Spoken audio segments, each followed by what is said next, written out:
आज से लगभग 11 साल पहले, तारीख 31 मई सन 2009, टाइम रात के 10:30 पर फ्रांस की एक फ्लाइट AF447 ब्राजील के Rio de Janeiro international airport से फ्रांस जाने के लिए उड़ान भरती है, जिसमें 216 पैसेंजर और 12 क्रू मेंबर के सदस्य थे। इस फ्लाइट को फ्रांस पहुंचने में 10 घंटे का समय लगने वाला था। अभी इस फ्लाइट 447 को आसमान में उड़ते हुए 3 घंटे हो चुके थे, मगर अब जो होने वाला था यह सुनकर आपकी रूह कांप जाएगी। दरअसल यह फ्लाइट 447 समुद्र के ऊपर से उड़ान भर रही थी। समुद्र का कुछ एरिया ऐसा होता है जहाँ पर एरोप्लेन एयर ट्रैफिक कंट्रोल के रेंज से बाहर चला जाता है, क्योंकि समुद्र का एक बहुत बड़ा हिस्सा डार्क जोन में आता है, जहाँ पर किसी भी ATC से कनेक्ट करना और किसी तरह का सिग्नल मिलना असंभव रहता है। यह फ्लाइट 447 का ब्राजील के एयर ट्रैफिक कंट्रोल से भी संपर्क टूट जाता है। इस प्लेन के पास के एक airport Senegal air traffic control से भी संपर्क नहीं हो पाता है, क्योंकि जिस एरिया में यह फ्लाइट 447 उड़ रहा था वहाँ से सेनेगल एयर ट्रैफिक कंट्रोल की रेंज नहीं मिलती है। समय बढ़ता जा रहा था और प्लेन के पायलट की दिल की धड़कन भी तेज होती जा रही थी। लाख कोशिश करने के बाद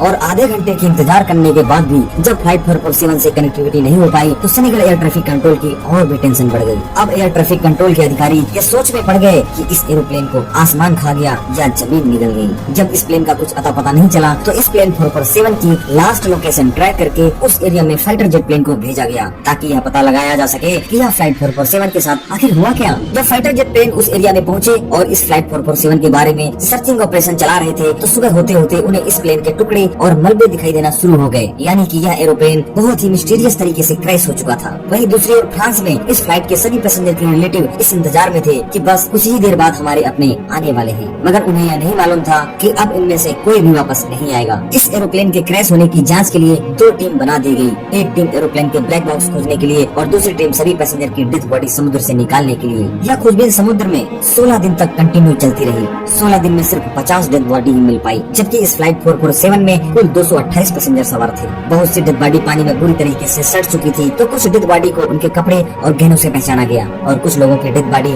तो मिलना ही नसीब नहीं हुई। वहीं दूसरी टीम को 16 दिनों की खोजबीन के बाद इस प्लेन का ब्लैक बॉक्स नहीं मिला। अब इस दूसरी टीम के पास समुद्र की और गहराई तक जाने की कैपेसिटी नहीं थी। इसके बाद इस ब्लैक बॉक्स को खोजने के लिए एक पनडुब्बी को इस काम पे लगाया गया, क्योंकि पनडुब्बी समुद्र के नीचे तह तक जा सकती है। यह पनडुब्बी ब्लैक बॉक्स से निकलने वाले सिग्नल को ट्रैक करने की कोशिश कर रही थी और यह पनडुब्बी जल्दी से जल्दी यह काम पूरा कर लेना चाहती थी, क्योंकि 16 दिन हो चुके थे, बस 14 दिन और बाकी थे, क्योंकि 30 दिन के बाद ब्लैक बॉक्स सिग्नल भेजना बंद कर देता है। इस ब्लैक बॉक्स की खोजबीन 1 साल तक इसी तरह चलती रही। लगभग 8000 स्क्वायर मीटर का एरिया खोजबीन करने के बाद भी इस टीम को ब्लैक बॉक्स नहीं मिला, जिसकी वजह से उनकी उम्मीदें भी खत्म होती जा रही थी।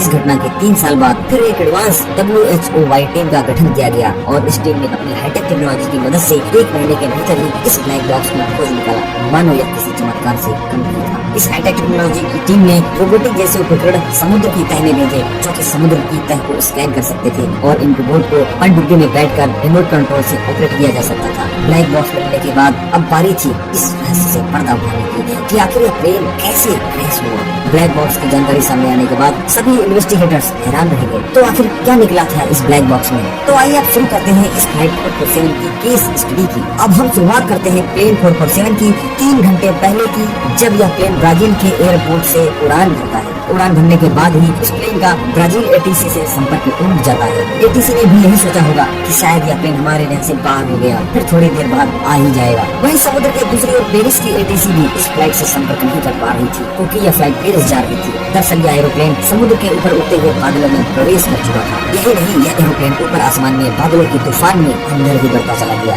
हालांकि एरोप्लेन में वेदर रडार होता है जो मौसम की रियल जानकारी देता है। आपको बता दें, यह वेदर रडार सिर्फ पायलट को जानकारी देता है, यह एरोप्लेन को प्रोटेक्ट नहीं करता है। अब आप यह समझ लीजिए कि यह एक एरोप्लेन है, कोई सड़क पर चलती हुई कार नहीं कि जिसको जब चाहा सामने खतरा नजर आया तो गाड़ी में बैक गियर डाला और गाड़ी को पीछे ले लिया। अगर एक बार एरोप्लेन बादलों के अंदर चले गए तो इसे आसमान के बादलों का सामना करना ही पड़ता है और प्लेन को बादलों को चीरते हुए अपना सफर जारी रखना पड़ता है। और दोस्तों, यह कोई बहुत बड़ा इश्यू नहीं होता, क्योंकि हर एरोप्लेन में इस तरह की एडवांस टेक्नोलॉजी रहती है जिससे कि पायलट को कोई प्रॉब्लम नहीं होती। जिस तरह एरोप्लेन में और भी कई तरह के रडार होते हैं, उसी तरह एरोप्लेन में एक वेदर वेदर रडार होता है और इस वेदर रडार में मौसम को बताने वाले सेंसर लगे होते हैं। रडार में जो एंटीना रहता है वह मौसम की रेंज नापकर एरोप्लेन के कंप्यूटर पर शो करता रहता है। जैसे एरोप्लेन से अभी कितनी दूरी पर मौसम खराब है, वैसे फ्लाइट 447 के पायलट को पता चल गया था कि हम बादलों के अंदर प्रवेश करने वाले हैं और उस समय आप कुछ कर भी नहीं सकते। जैसा कि मैंने आपको पहले ही बताया था कि यह कोई गाड़ी और बाइक नहीं, कि तुरंत ही वहीं से मोड़ लिया और वापस चले आए। फ्लाइट 447 अब बादलों के अंदर उड़ रही थी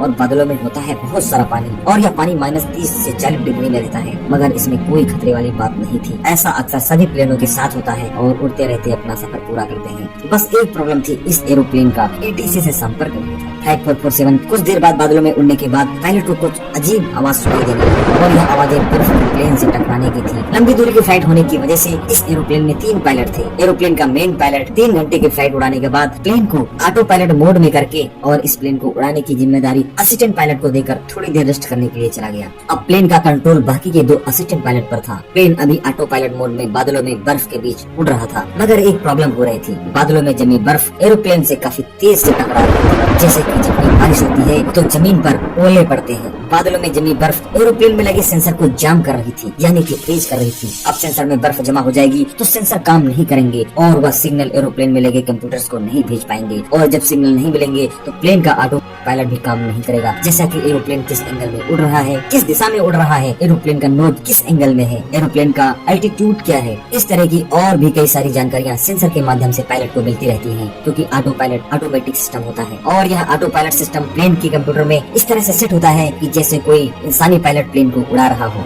मगर यह ऑटो पायलट तभी काम करेगा जब एरोप्लेन के बाहर लगे सभी सेंसर और सभी रडार काम करेंगे, क्योंकि ऑटो पायलट की आंखें तो होती नहीं और यही कारण इस फ्लाइट 447 के साथ हुआ। सेंसर के काम न करने के कारण ऑटो पायलट मोड डिसएंगेज हो गया, जिसके कारण प्लेन लेफ्ट की ओर रोल करने लगा, यानी घूमने लगा। इसके बाद तुरंत ही एरोप्लेन के असिस्टेंट पायलट ने प्लेन को मैनुअल मोड में करके प्लेन का कंट्रोल अपने हाथों में ले लिया और इस फ्लाइट 447 को खुद उड़ाने लगा और प्लेन को सीधा करने के लिए साइड स्टिक को राइट की तरफ मोड़ दिया। अब यह एरोप्लेन कभी लेफ्ट की तरफ घूम रहा था तो कभी राइट की तरफ घूम रहा था और इस प्लेन के असिस्टेंट पायलट इस प्लेन को सीधा करने की कोशिश में लगा हुआ था ताकि यह प्लेन सीधी दिशा में उड़े। 3-4 मिनट तक इस प्लेन के साथ ऐसा ही होता रहा। इसके बाद असिस्टेंट पायलट ने इस प्लेन के साथ बहुत बड़ी गड़बड़ी कर दी। उसने एक बार साइड स्टिक को पीछे की तरफ खींच दिया, जिसकी वजह से प्लेन का नोज ऊपर की ओर हो गया और यह प्लेन और ऊपर आसमान की तरफ जाने लगा, वहाँ भी बादलों की तरफ, और इस प्लेन का एंगल 30 डिग्री की तरफ घूम गया, यानी यह एरोप्लेन बहुत ही ऊपर की तरफ तिरछा हो गया। अब खतरा बहुत बड़ा होने वाला था। प्लेन का नोज एंगल ऊपर होने की वजह से विंग्स में लिफ्ट होना बंद हो गया। विंग्स का मतलब एरोप्लेन के जो पंख होते हैं वहीं पर विंग्स के पीछे की तरफ लिफ्ट लगे होते हैं जो एरोप्लेन को नीचे और ऊपर ले जाने में मदद करते हैं। और तेज हवाओं की वजह से प्लेन भी ड्रैग होने लगा और प्लेन की स्पीड भी अचानक धीमी होने लगी। प्लेन का असिस्टेंट पायलट पहले से ही काफी कंफ्यूज था और काफी टेंशन में था। आसमान और बादलों के बीच का अंधेरी रात और बर्फ का प्लेन से टकराना और ऑटो पायलट का काम न करना, इन सब की वजह से असिस्टेंट पायलट पहले से ही काफी घबराया हुआ था। थोड़ी ही देर बाद अचानक से एक और खतरनाक अलार्म बजने लगा, जिसका नाम है स्टॉल अलार्म। और यह स्टॉल अलार्म तब बजता है जब प्लेन का नोज काफी ऊपर या फिर काफी नीचे की तरफ हो जाता है। प्लेन का नोज काफी नीचे हो जाने से प्लेन जमीन से टकरा सकता है, इसलिए यह सेंसर आपको अलर्ट करता है कि आपका प्लेन जमीन के बहुत नीचे आ गया है या फिर आसमान में बहुत ऊपर चला गया है, यानी कि एक लिमिट से भी ज्यादा। असिस्टेंट पायलट अब अपने दोनों हाथ खड़े कर देता है, यानी कि प्लेन को कंट्रोल करना अब उसके बस में नहीं। तभी दूसरा पायलट फ्लाइट 447 को अपने कंट्रोल में लेता है। अब यह दूसरा पायलट सही डिसीजन लेते हुए प्लेन को नीचे करने के लिए अपने साइड स्टिक को डाउन करने लगता है, मगर अभी भी दूसरा पायलट साइड स्टिक को आगे की तरफ कर रहा था। दोनों ही पायलट एक दूसरे की उल्टी दिशा में साइड स्टिक को खींच रहे थे। अब प्लेन का कंप्यूटर भी फेल हो रहा था, क्योंकि कंप्यूटर भी किस पायलट की बात सुने, एक ऊपर की तरफ खींच रहा था तो दूसरा नीचे की तरफ। इन दोनों पायलट की वजह से इस फ्लाइट का कंप्यूटर भी कंफ्यूज हो गया और कंप्यूटर भी सारे डिसीजन कैंसिल कर दे रहा था। अब यह प्लेन दोनों पायलट के कंट्रोल में नहीं था। इस प्लेन को स्पीड न मिलने से और प्लेन के विंग के लिफ्ट काम न करने की वजह से यह एरोप्लेन आसमान से पत्थर की तरह नीचे गिरने लगता है और अब चाह कर भी कोई भी पायलट कुछ नहीं कर सकता था। प्लेन के सभी पैसेंजर और क्रू मेंबर सहित 228 लोग अपनी मौत का इंतजार करने लगे और बस कुछ ही देर बाद यह समुद्र में क्रैश हो जाता है और सभी लोग मौत के मुंह में समा जाते हैं। दोस्तों, अगर यह दोनों असिस्टेंट पायलट से जब प्लेन नहीं संभल रहा था तो उन्हें मेन कैप्टन को बुलाना चाहिए था, तो शायद कुछ हो सकता था, शायद लोगों की जान बच सकती थी, वरना इतनी छोटी सी लापरवाही से इतने लोगों की मौत नहीं होती। वैसे आपका क्या कहना है कमेंट सेक्शन में जरूर लिखना और ऐसे वीडियो को लाइक, चैनल को सब्सक्राइब करना मत भूलना। Thank you very much.